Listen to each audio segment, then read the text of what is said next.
And I think it's because of this strategy that black was able to win this game despite breaking all the opening principles. After the move e4, Magnus Carlsen played the move h6, completely disrespecting his opponent with the white pieces, who's none other than Vladimir Kramnik, one of the greats of the game, my childhood heroes. Massive disrespect. d4, e6, knight c3, a6. So already in the first three moves, Magnus has played all the moves with the pawn and he has not even developed a single piece. Okay, if you are a beginner, please don't play chess like this. Okay, if you're a new player, I would say even if you are an advanced player, please don't play chess like this. Okay, yes, you may argue that Magnus played it, so why can't I? Well, Magnus is Magnus. He's a little stronger than you. Okay, please don't do this. You have to first learn how to play by following the opening principles. Then later you learn how to play by, breaking all the rules. Knight f3 happened. b5. Now, a very common opening principle is to not make too many moves with the pawns. But here we are seeing Magnus making first four moves all with the pawn. Bishop d3. Now, if you see, white is very nicely developed. White is following all the opening principles. Their bishop is out. Their knights are out. Very good from white. And now black plays c5, another move with the pawn, but at least this one is fighting for the center. Okay, so maybe not as bad as the other moves, but this one is actually fighting for the center. Now Kramnik took, Carlsen takes back, and short castle. Carlsen has at least one piece developed, but white has got their king to safety, and they have also got their rook in the game, joining the game very soon. Carlsen plays bishop to b7. Now there is a common opening principle that says that you want to develop your knights before you develop your bishops. But here we are seeing Magnus developing both the bishops first and his knights are still undeveloped. Okay, this is another opening principle he breaks. a4. Okay, Kramnik is like, okay, I want to strike on the queen side. I have a lead in development, which means I can afford to start a fight. Carlsen has to keep the queen side closed, so he plays the move b4. And now the knight drops back. And now Carlsen develops the knight and attacks. Okay, good. This knight comes and hits this pawn. If white goes here e5, which could be very interesting. Black has either bishop into f3, that is an interesting option. Or another move can be just to play the move knight to d5. Okay, just putting the knight in the center. And next move, black can play d6, challenging this central pawn. So in the game, Kramnik decided to go knight g3. There is always a threat of e5, so Carlsen decides to defend it with a very simple move d6, taking control of this square.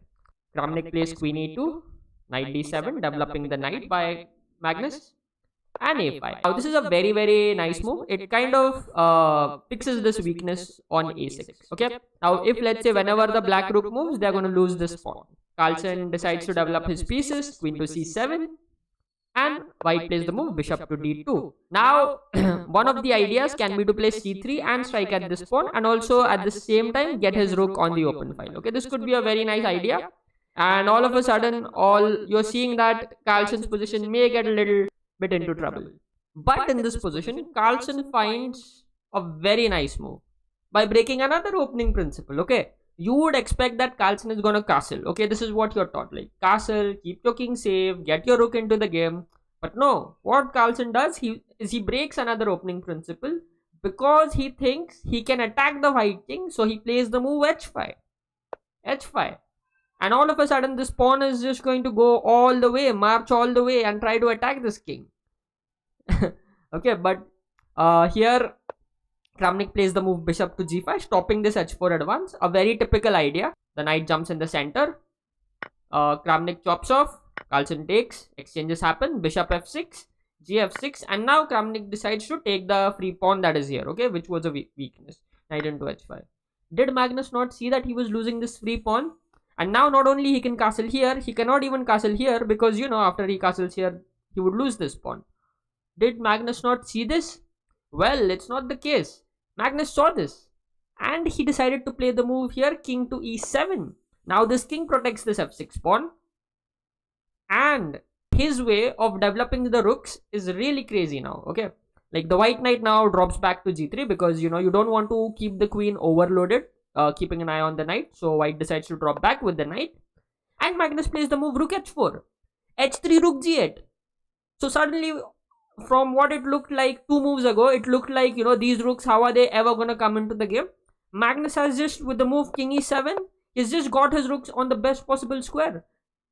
And it's crazy how he's done that. And all of a sudden, black is the one who has some serious pressure on the king side. By the way, this was in a title Tuesday match where both sides have 3 minutes each and less time to think. Yeah, this is how Magnus played. White has to be a little bit careful. So white played king to h2. This king is really, like, it's never gonna feel comfortable with two rooks staring down at its fortress. King h2 happened. When you have these two bishops, it's always a good idea to open the position. So Magnus played the move f5, opening the diagonal for this bishops. Okay, he's trying to get this bishop also to aim at this pawn, to aim at the white fortress. Bishop into a6 happened. Carlsen took on e4, knight e4, and rook e4. All of a sudden, if you see, black is the one who has a strong control over the center. You didn't even realize when did black develop his pieces. White played the move queen to h5, and black played the move rook to d4, setting up a very, very cunning threat. Can you see it? Okay, just let me know what is the threat.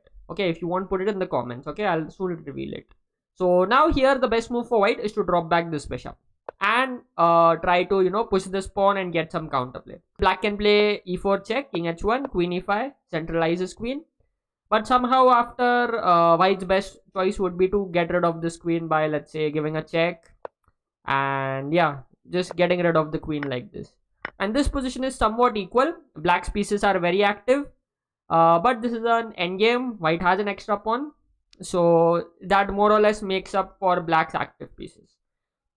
But in the game, after the move rook d4, Kramnik played king h1. Now Carlsen has had a poisonous tactic with the move queen to c6. Now the queen attacks white's fortress and also attacks white's bishop. And white cannot save both. So white has to save his fortress. He plays the move queen to f3. If he played bishop e2, it would just be boom, checkmate, bye-bye. So he plays the move queen f3. Carlsen captures the bishop. c3 happens, hitting at this rook. So black captures, queen captures. Now this bishop is attacked, hitting at the queen, check, king runs. And notice how this king is completely safe. Like, you usually expect your king to be safe behind a castled position, but here the king is like in the center of the board with this huge pawn mass, and the king feels completely safe. Okay, so remember, it's not that always a castled king is safe. Sometimes your king can be safe even in the middle of the board. Queen b6 happened. I don't know why Kramnik played queen b6. Whenever you're down in material, you don't want to exchange queens. Okay, but maybe he was in time pressure, so queen b6 happened. When you are ahead in material, a very common principle is to trade off as many pieces as possible. Here Carlsen has an extra bishop. A very nice strategy to win this would be to trade off all the rooks and all the queens. The queen is already offered, so you take it. Carlsen took it. A b6 and rook b8, hitting at this pawn, rook a6 and rook d6. And in this position, Kramnik resigned. There is a very, very nice strategy that Carlsen followed, and I want to show it to you. Okay, first time I saw this game, I didn't get it. Okay, I didn't get it. But if we look at black's strategy, okay, just look how fast his pieces come on the best squares. Boom, the bishop comes on the best square in one move. Then again, boom, the bishop comes on the best square in one move. Boom, black's knight comes on the best square in one move. Very nice. Maybe, okay, these are fine moves. Queen c7, again, one move and the black queen is in the best square. But most importantly, pay attention to how, let's say, the king finds safety in just one move. Boom, king e7. And boom, one move, the rook is on the best square. h3, boom, one move, the rook is on the best square. Okay, so if you see black's strategy, even though he breaks all the opening principles, the main strategy is in just one move, all of black's pieces are getting on the best squares. And I think it's because of this strategy that black was able to win this game despite breaking all the opening principles. And that is the genius of Magnus Carlsen. I hope you enjoyed watching this video. Do give it a thumbs up if you did, and do subscribe to my channel. Over 90% of the people who are watching these videos are not subscribed. So please do, that would really help me out. And thank you very much, and I'll see you in another video. Bye bye.